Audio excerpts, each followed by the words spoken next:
రోజుకి 24 గంటలు ఏం చేస్తున్నాం మనం? అన్ని పనికిరాని కబుర్లే. जो न घर के होते हैं न घाट के होते हैं. శ్వాస మీద ధ్యాస. ప్రపంచానికి తెలుగువాడు వెలుగువాడు అవుతున్నాడు ఇప్పుడు పిరమిడ్ స్పిరిచువల్ సొసైటీ మూవ్మెంట్ ద్వారా. ప్రపంచానికి వెలుగునిస్తోంది తెలుగు జాతి. ప్రతి ఇల్లు ధ్యాన గృహం అవుతోంది, ప్రతి వ్యక్తి ధ్యాన యోగి అవుతున్నాడు. అలాంటి రోజుల్లో మనం ఉన్నాం. కళ్ళు తెరిస్తే ఒక రోత, కళ్ళు మూడ్చుకుంటే ఒక వింత. పాత ఒక రోత, కొత్త ఒక వింత. పాతను వదిలిపెట్టేసి కొత్త దాంట్లో ప్రవేశిద్దాం, ధ్యాన యోగంలో ప్రవేశిద్దాం. మై డియర్ ఫ్రెండ్స్, ఏ సమయం అయినా బెస్ట్ సమయం ధ్యానానికి. ఏ ప్రదేశం అయినా బెస్ట్ ప్రదేశం. ఏ పరిస్థితి అయినా బెస్ట్ ప్రదేశం, బెస్ట్ పరిస్థితి. సకల దేశ కాల పరిస్థితులను అవశ్యం చేయవలసిందే ధ్యానం.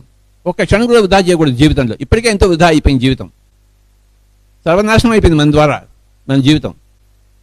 హింసలో ఉండి హంస చేపట్టకుండా ఇప్పుడు సర్వ కళ్యాణం కలిగిస్తుంటాం, హింసను వదిలిపెట్టేసి హంసను చేపట్టి. హింస చూడో హంస పకడో,